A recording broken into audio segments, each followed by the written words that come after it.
So Robert Mueller's team now in possession from information from Facebook that could be linked to Russia, and it all has to do with the presidential election. The special counsel's office obtained a search warrant for the information. That is a huge deal. It could signal a significant turn in the investigation. Let's bring back our political panel, John Avlon, David Drucker, A.B. Stoddard. Look, the special counsel, in order to get this warrant, had to go to a judge and say, hey, we have evidence of criminal wrongdoing here. We need this information you have. Facebook says we won't turn over said information without a search warrant. This feels like a shift. You can tell that Mueller is focusing in on these very specific things like obstruction of justice, the June 16th meeting, the obstruction of justice on firing of Comey, the crafting of a letter aboard an airplane home from Hamburg, Germany, with several associates and Trump about the June 16th, 2016 meeting. And he's focusing in on whether or not there was any collusion between a Trump associate helping Russian ad buyers on Facebook target certain places to reach certain voters. That would be the closest evidence of any kind of straightforward collusion we've come to see. And just as you said, a subpoena where he has to show cause, probable cause of a crime, means that it's more than just a couple of Russian people buying some ads on Facebook. And this is a question about when these Russian entities were buying these Facebook ads and deploying them potentially to millions of American people, and we know that they seem to have been promoting anti-immigration rallies. They seem to be very investigated. Was there any knowledge by anyone in the Trump orbit? It becomes a question, not only what did the Trump campaign know and when did they know it, but what did Facebook know and when did they know it? And the only time they're going to be willing to give this critical information is under a subpoena. That's right, because Facebook has not been transparent about all of this stuff, David Drucker. They haven't wanted to tell the American people exactly what the extent of the Russian troll farms buying these ads and then, proliferating them. Right. So I'm a little sympathetic to Facebook just because of the controversy of whether or not technology companies like this are going to share information provided to them by their customers, by their advertisers. As we know in Washington, with the National Security Agency's spying powers, there has been a huge debate over how much information the government should have access to unless it's part of a criminal case. What I would say about this that is super interesting is that there's always been two issues as a part of the 2016 campaign that we've been trying to figure out. One is the collusion issue. Was there collusion between Trump, his associates, and people working against Hillary Clinton, primarily the Russians? The other issue was, did the Russians meddle? A lot of people don't like the idea that the Russians meddled on behalf of Trump. It makes them uncomfortable. Who likes that idea? Well, if you're a Trump supporter, and I have had these discussions with Trump supporters, they don't think that the Russians would have wanted to help Trump. They would have wanted to help Clinton because that would signal that Trump maybe was not such a good guy. That's a hermetically sealed universe. Well, these, as you know, these tribal universes exist. But my point is, what this shows possibly is some real concrete evidence of Russian meddling, which, if you follow this issue from the summer of 2015 on, would not surprise you in the least. Putin and his nationalist government always liked the idea of Trump. He was still mad at Hillary Clinton because he thought as Secretary of State, she intervened in his last election. And so, and he would never say but this is something that people can get their hands around. Two people concerned about this had a loud dinner at a Washington restaurant over the weekend. You know, Ty Cobb, who's the president's White House lawyer on this subject, and John Dad was there as well. And the New York Times overheard this conversation, which is astounding to me, two high-priced lawyers, and they were talking about whether or not the White House had a right to protect certain documents and how far they should go in turning over information there. But, A.B., what's your take on this story in the New York Times? Remarkable. These guys making a lot of money having a loud conversation for reporters to hear. These were the ones who were brought in because the inside game was so weak that they needed other outside counsel professionals. To come in, graybeards to come in and sort of clean up this act. They're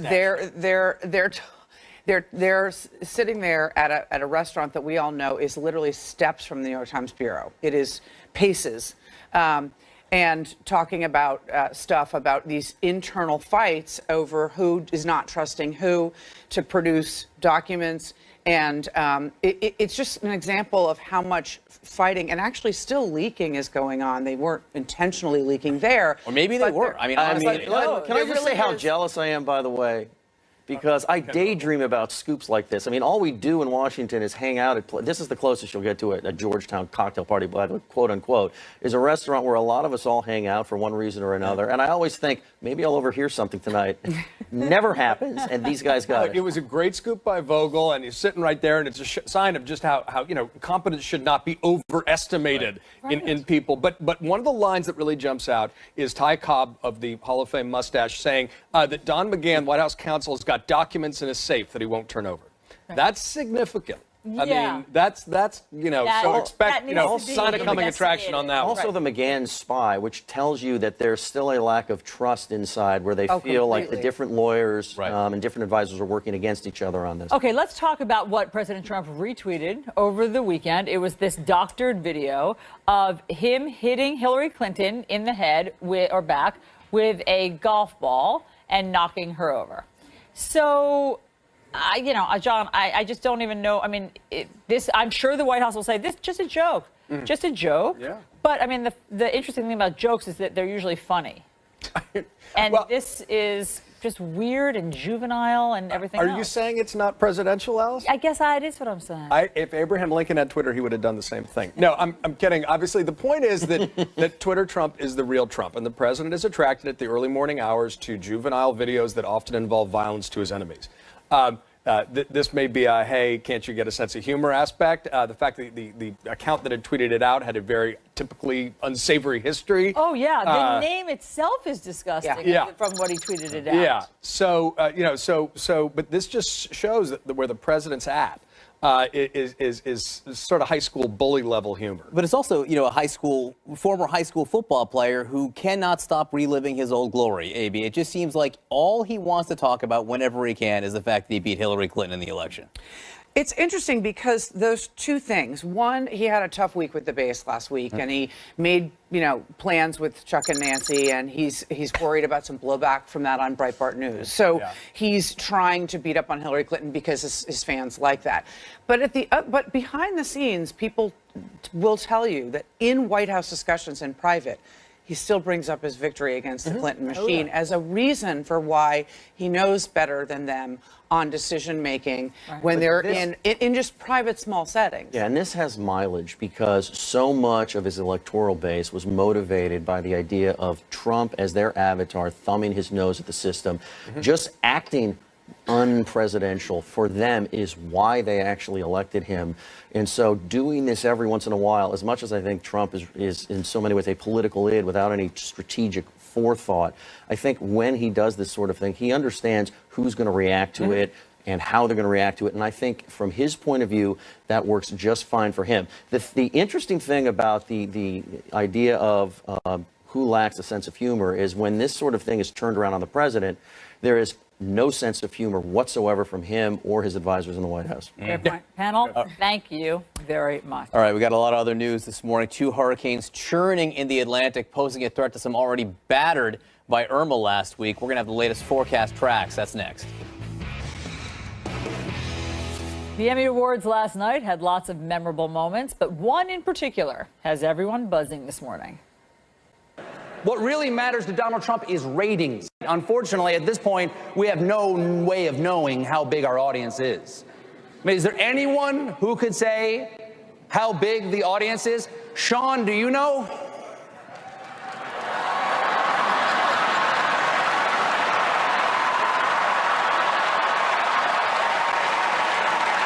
This will be the largest audience to witness an Emmys, period. Both in person and around the world. Wow, that really soothes my... All right, let's bring in CNN media analyst Bill Carter and CNN political analyst and New York Times deputy culture editor Patrick Healy. Great to have you guys. So, Patrick, was that like a tacit admission from Sean Spicer that when he said those very same words in the White House press briefing room that they were a lie or not true or a joke? Yeah, I think Sean Spicer's been looking for a moment like this to show that he's ready and willing to sort of go there and to make fun of himself and to really, sort of definitely create some space from President Trump. But it created a lot of discomfort. There were a lot of a lot of Democrats, a lot of liberals in that audience watching home on TV who are not ready to go kind of the normalizing route. I think you just look at Melissa McCarthy's reaction during that moment, as she has said before. My impression of Sean Spicer on SNL, it's not a joke between me and Sean Spicer. This is our joke. This is our critique of the Trump White House and politics. And it's not something that a lot of people are comfortable with. First of all, I'm not sure it was a tacit admission. It felt like an explicit admission that perhaps Sean was saying things that weren't true when he said the crowd size was the biggest ever. But Bill, it was funny. Well, that's it. I mean, you have to give comedians a comic moment. And, here's Stephen Colbert. He wants to be funny. This is a funny bit. Look at the audience reaction. They went wild when they saw this. And it's it was a blurring of lines moment. of our world. Yes, Stephen Colbert wants to be funny, but Sean Spicer's tasked with telling the truth. So how are we to analyze Well, this? here's the thing. The people who criticized were mostly people saying he's a liar and he's a hypocrite, etc. But, he was criticizing Trump as well. He was like saying this moment turns out to not have been particularly true, and he made things up the way he was making things up there. So he was mocking himself and he's mocking Trump. And I think that's partly what this show was about. With the show, it wasn't like there weren't shots at Trump all over the place, all over that show. He was called Walter Whiter Than White. He was called a lying bigot by Lily Tomlin and Jane Fonda. We have it. Let's listen to some of these that took some shots at President Trump. And your show has been, that thing you say about Trump being bad, it's so fresh, fresh. Thank you. Back in 1980, in that movie, we refused to be controlled by a sexist, egotistical, lying, hypocritical bigot. And in 2017, we still refuse to be controlled by a sexist, egotistical, lying, hypocritical bigot. I want to thank Trump for making black people #1 on the most oppressed list. He's the reason I'm probably up here. We did have a whole storyline about an impeachment, but we abandoned that because we were worried that someone else might get to it first. Yeah.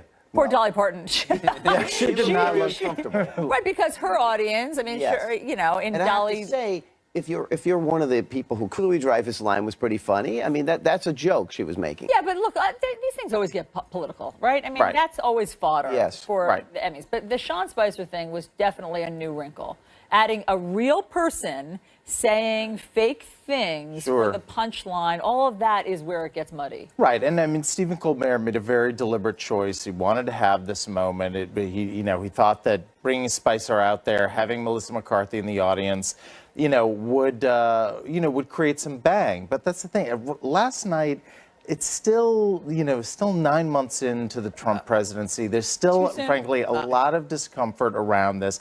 Donald Trump is going to the UN this week. He's going to be talking about North Korea. He's going to be talking about the Iran nuclear deal. And there's still, giving a big wet kiss to Sean Spicer. But Trump himself sends out a tweet calling the North Korean guy Rocket Man. Look, and he tries to be funny with a video of him hitting Hillary Clinton. So, are you going to laugh at this or are you going to laugh at that?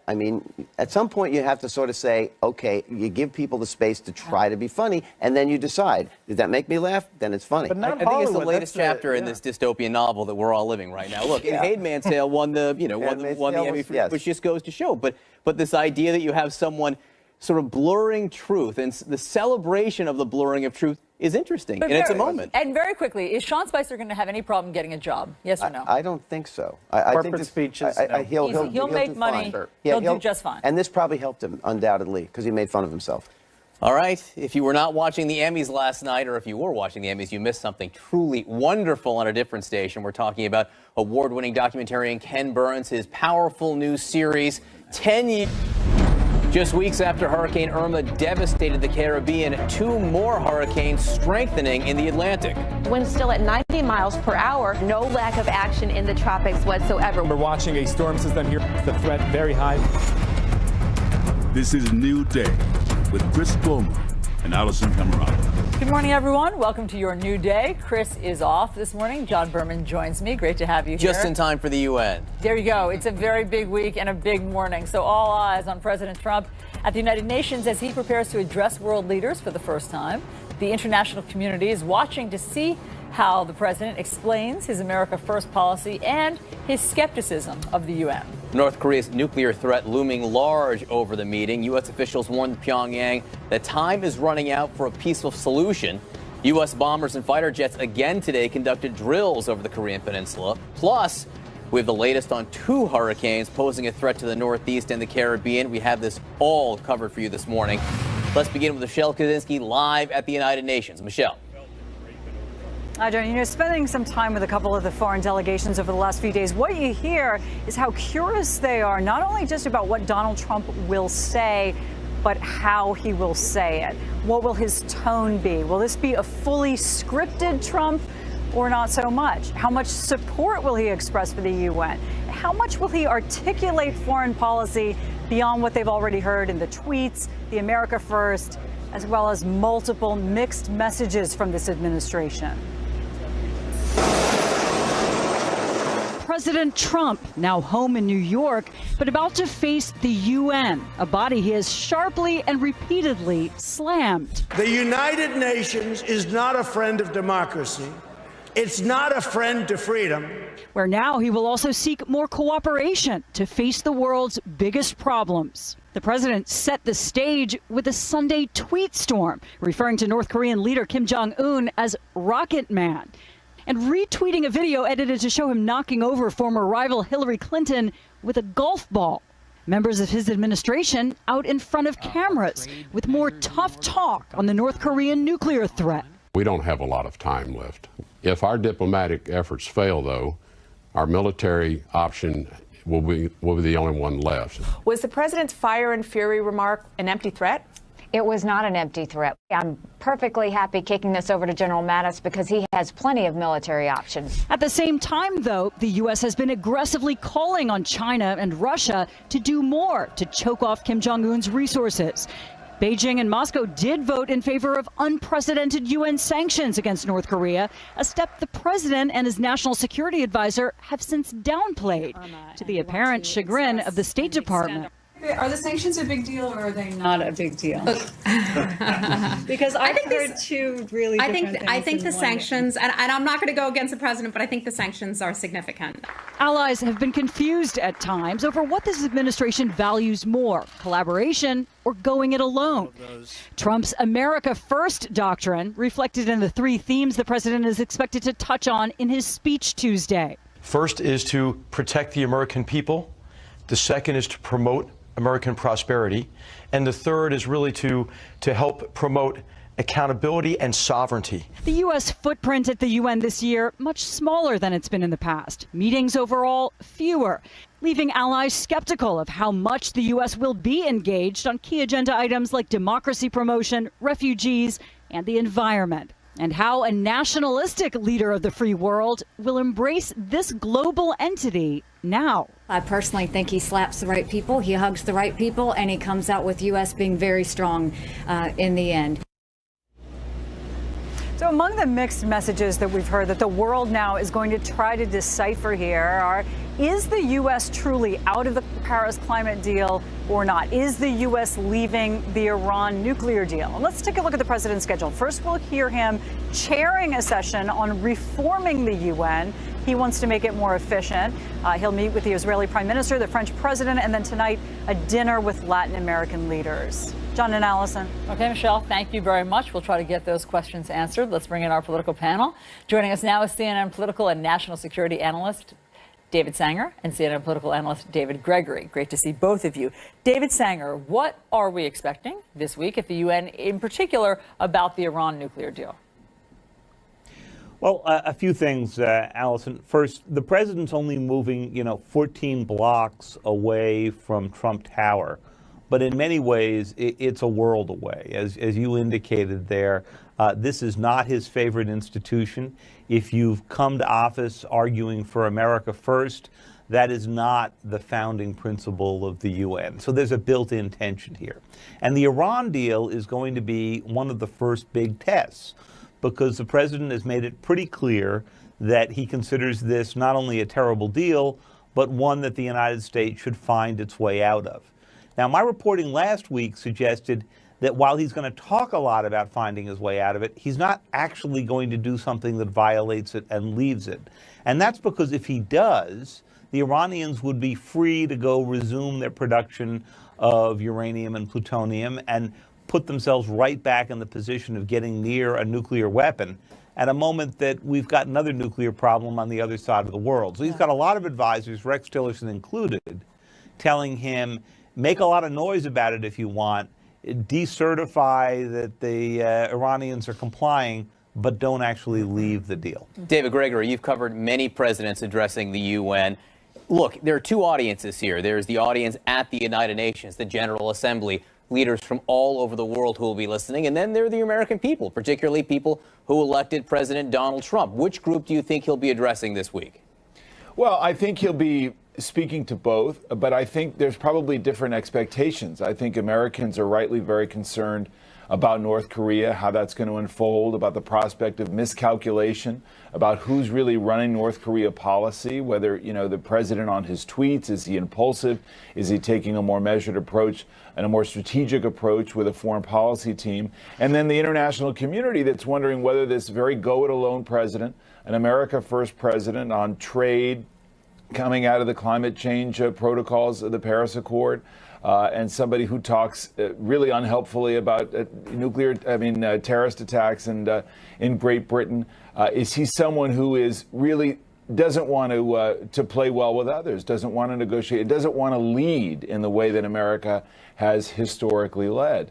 And so I think that's where North Korea kind of becomes the focal point for both of these audiences, to see how the president talks about it, how he approaches it, how he both asserts American authority and leadership and the prospect of American military action, and tries to rally China, South Korea, and others to play a really responsible role. So when McMaster talks about accountability on the part of other countries, I think that's where the president tries to call on other countries to do more of their share to diffuse this. David, on the North Korea front, let's talk about a little bit more of your reporting. And that is the U.S. trying to figure out who is providing this very powerful rocket fuel to North Korea. It's called UDMH. Those are its initials. And the thinking is that China and Russia had been providing that to North Korea, and we don't know if they still are.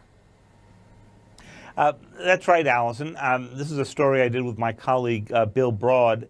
And the reason we focused on it is that while the world is talking, and Nikki Haley was talking about trying to cut off fuel oil and all that to the North Koreans, which could prompt a pretty big humanitarian crisis in the winter if you're freezing out 25 million North Koreans, there is a simpler way at this, which is to try to cut off their access to this very rare fuel, which is what powers their ICBMs. Now, initially, they had to get this fuel from China and from Russia. Those were the only two significant producers who would likely sell it to them. The intelligence community, when we asked a number of questions about it, came back and said they now think that the North Koreans probably have the capability to produce it itself.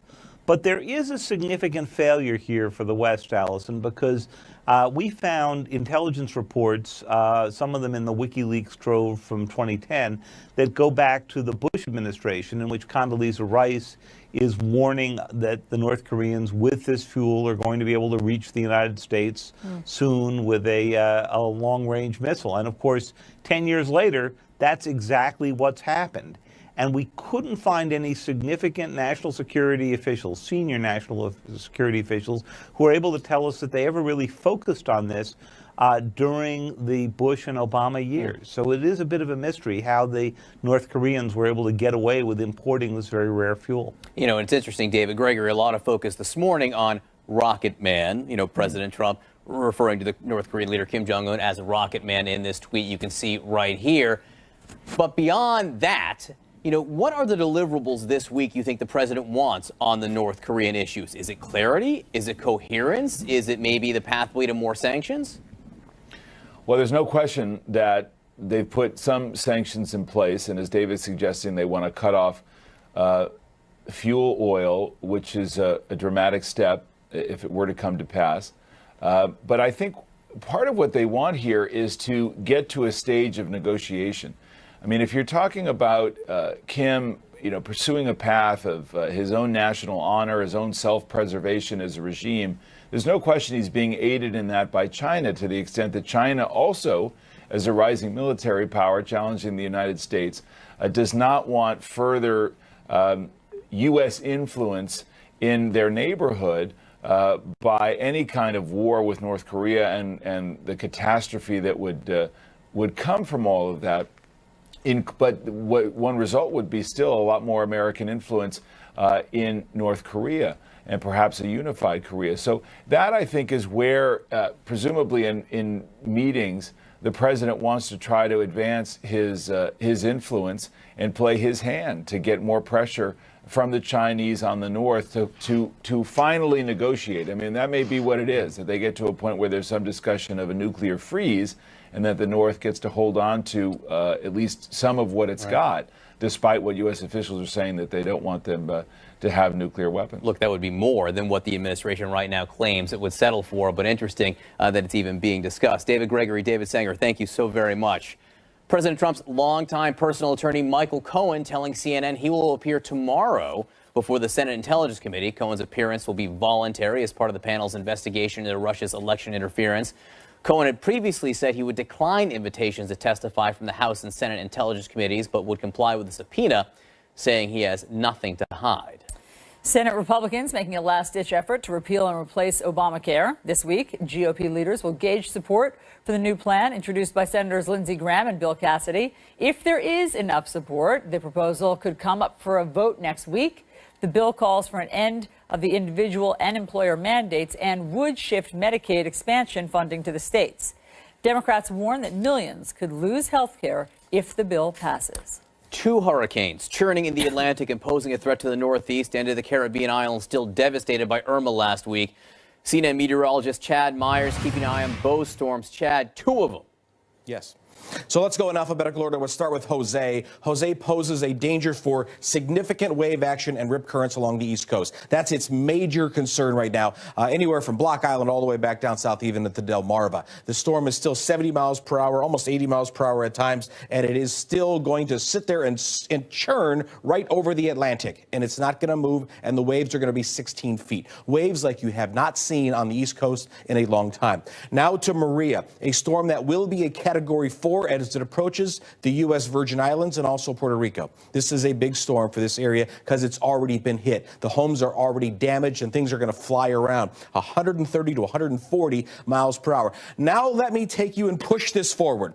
I hate to do this, but that's 5 days already. This will be day 6, 7, and 8. So we're already talking about next Tuesday. I just want to show you, so far, nothing getting into Florida here. The storm is in the Atlantic Ocean, although still making tremendous waves again and still a lot of potential. It was still a Cat 3 or Cat 4. So it is not going to, at least for now, follow the same track after it crosses the Dominican Republic. It should turn to the right. We'll watch it. I know 8 days out on a hurricane forecast is a guess. The range of error could be 500 miles one way or the other. I just wanted to push it forward so you can look at it, because otherwise, it's hard to look at on the computer, just so that we can visualize it for you. Allison. Thank you very much, Chad. We will not hold you responsible 8 days out, but tomorrow we will start to. Thank you very much for that. So is the Trump administration preparing a new version of the travel ban? The president says he wants it to be tougher and more specific. One of the president's top supporters here on that and more next. Any specifics at all? And really what I heard McMaster say was they're focused on security. They know that... And Allison Camerata. We want to welcome our viewers in the United States and around the world. This is New Day. It is Monday, September 18th, 6 o'clock here in New York. Chris is off. John Berman joins me. Great to have you. Nice to be here this Monday. We'll be keeping an eye on those hurricanes, obviously. But here is our starting line. All eyes on President Trump at the United Nations as he prepares to address world leaders for the first time. The international community watching to see how the president will address his America First policy and his skepticism about the UN. North Korea's nuclear test will loom large over the annual gathering.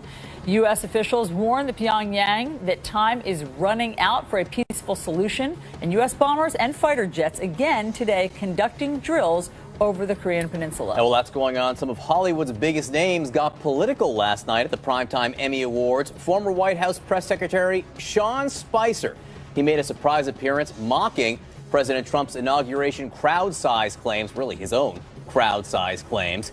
Many sounded off on social media about this comedy bit. Not everyone liked it. We're also tracking two hurricanes, not one but two, in the Atlantic. Hurricane Jose putting the Northeast on edge, while Hurricane Maria takes aim at Caribbean islands devastated by Irma just 1 week ago. We have this all covered for you. Let's begin with Michelle Kaczynski live at the United Nations with the big meetings that start today. Michelle.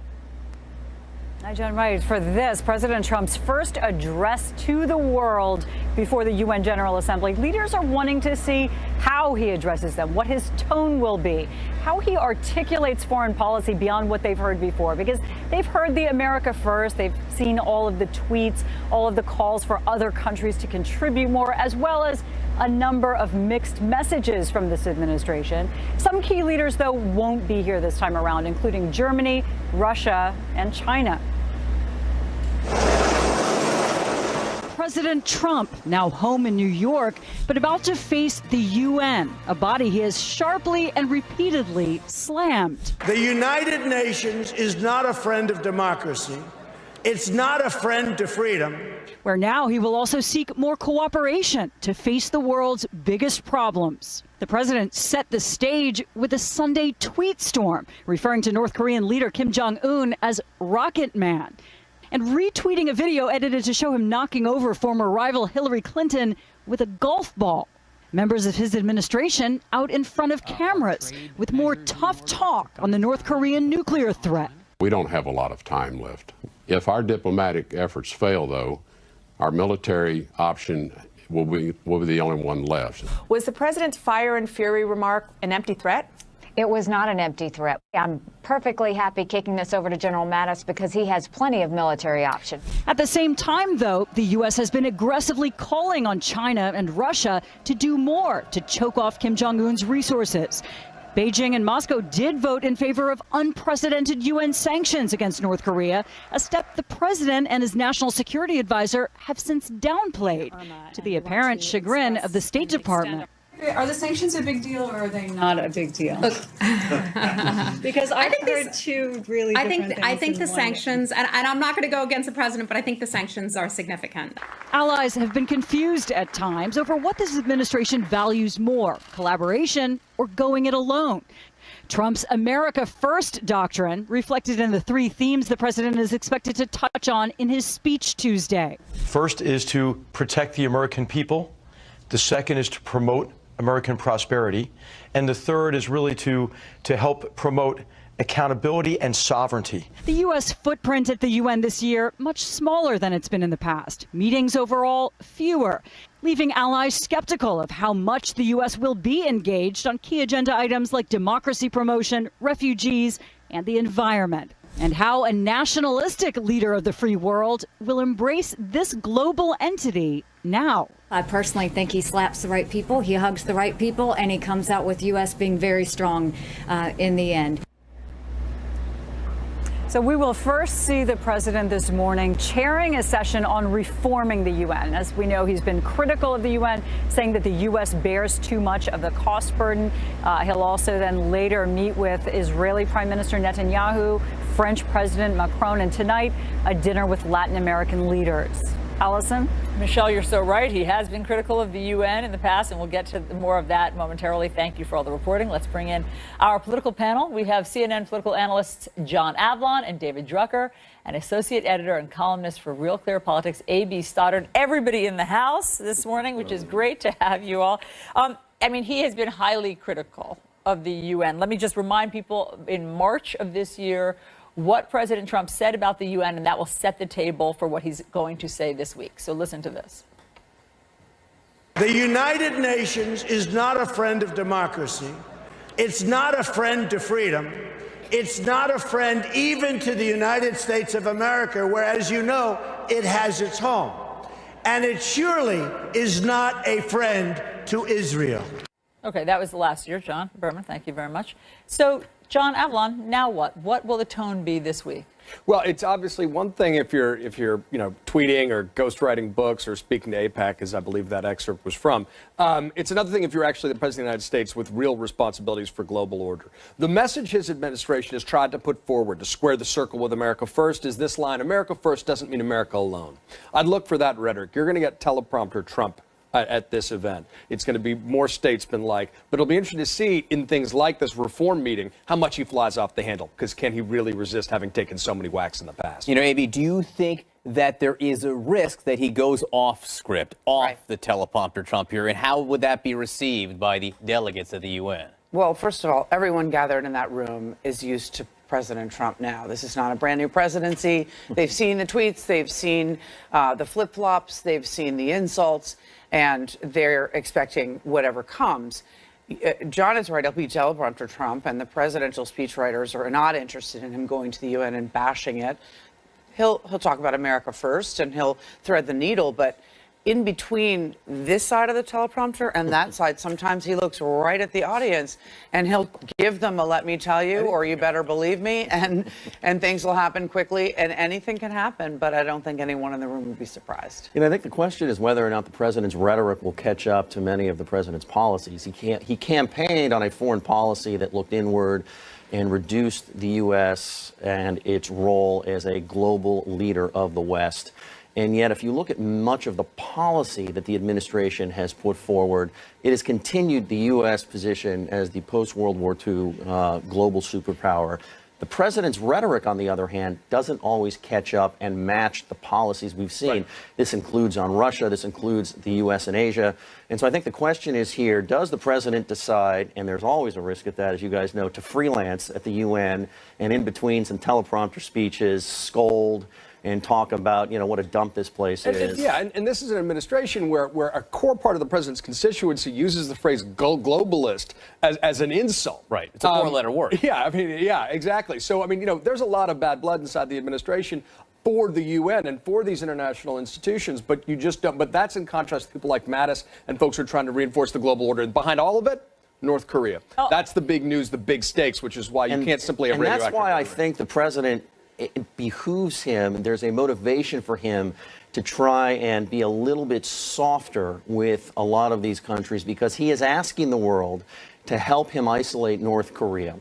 And so while the president could, in a sense, use this to try and fulfill a campaign promise to tell the world that they better ante up or the U.S. is going to disappear, I think that given the North Korea threat and given that we've seen Secretary Haley try and set the table that, see, the UN is coming around to our point of view with reform. A kindler, gentler Trump, I don't know. Also, a Freudian slip there on Secretary Haley. We could talk about what Rex Tillerson thinks about that at a later date. Good point. Wow. But go ahead. But I guess that leads us to Elton John. My apologies. And will there be more Elton John song references from the president in terms of North Korea policy and Rocket Man, as he referred to him? Yeah, it's, look, this is, President Trump has never been interested in being presidential, only when he's on the teleprompter. And these kinds of nicknames and this kind of unserious behavior with allies like the South Koreans and the Japanese, who are so nervous, is obviously not appreciated. But as I said, they've come to expect it. The real question here is what he says about the Chinese in his address and how much pressure he still wants to bring to bear. Because the president of China will not be there. I just think the issue with the Chinese is, does the president and does his administration realize that it is not in, the Chinese do not see it in their interest to help the U.S. resolve the North Korea problem?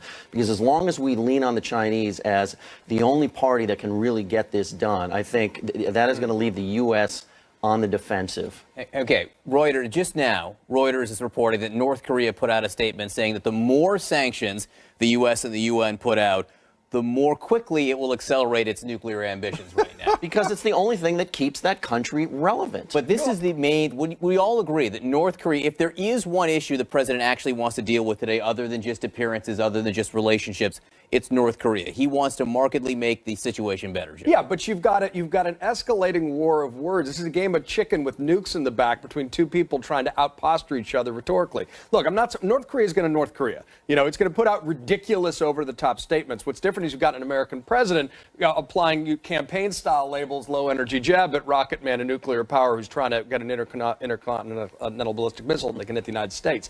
So this is high stakes. I think the president feels like he understands the emotional game of jousting with people and humiliating them. But, you know, this is, you know, you could trot out your Elton John repertoire here, folks, but this is incredibly serious stuff for the UN to deal with this week, because from North Korea's perspective, they got no security unless they got nukes. But at the same time, maybe, I mean, these meet and greets that the president is having have been described by lots of analysts as speed dating on steroids. Right. So how much policy, how much will he be able to move the needle on North Korea or anything during this week? Right. Well, he's actually, the new president of South Korea and the president have had a strained relationship that I'm sure the South Koreans are hoping will be slightly repaired in the days to come. But we know from these meetings, he doesn't like to get too much in the weeds. He likes to be charming and make jokes. And so how much actual repair with the Japanese and the South Koreans will happen, how much he can actually talk to others about pushing the Chinese and they won't be present, whether or not he talks about what the Russians are doing to help the North Koreans. You know, we'll see in a couple days, but some of these visits, mistakes have happened, and they've been sort of dramatic episodes that the White House advisory team was not planning on. No, don't let the sun go down on me. Perhaps the line from the president today. All right, dark and well played, sir. Stick around. President Trump mentioned early and often at last night's primetime Emmy Awards, despite not being on hand for TV's biggest night. But former White House Press Secretary Sean Spicer, he was there, and one way or another, he stole the show. CNN's Brian Stelter, host of Reliable Sources, joins us from the other side of the earth right now to look at the highlights. Brian. Hey guys, it's Sean Spicer, clearly on an image rehab tour. So he's out on stage at the Emmys. Did it help him? Did it hurt him? Did he basically just admit to lying to the American people? Well, here's the clip. Unfortunately, at this point, we have no way of knowing how big our audience is. I mean, is there anyone who could say how big the audience is? Sean, do you know?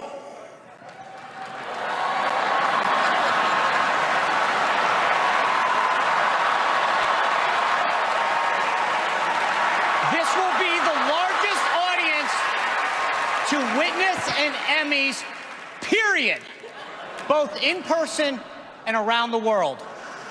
Wow, that really soothes my fragile ego.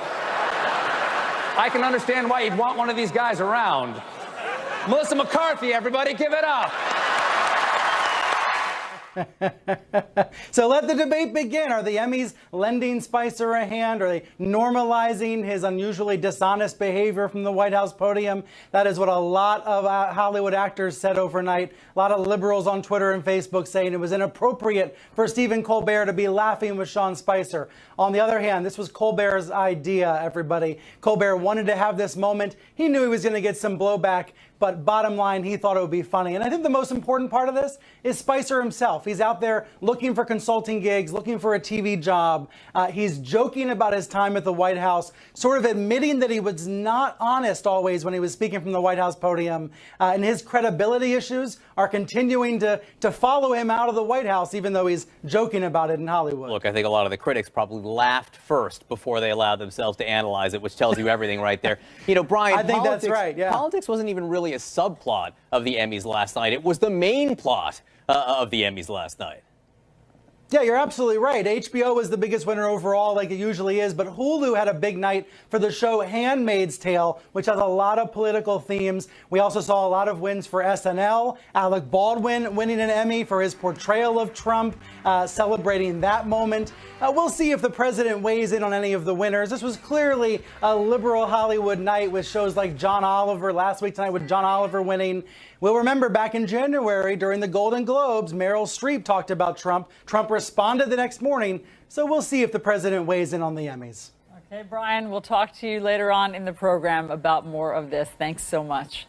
So Facebook is obviously in the crosshairs at the moment. All of their ad buys have emerged as a key focus of Robert Mueller's investigation into Russia's election meddling. Our political panel weighs in on all of this next. Well, he thinks that the speech is a tremendous opportunity, obviously, to reach so many world leaders at the same time. I personally think he slaps the right people, he hugs the right people, and he comes out with U.S. being very strong in the end. President Trump wakes up this morning at home in Trump Tower, preparing to make his debut at the United Nations General Assembly. The big question, how will the president's America First message be received by the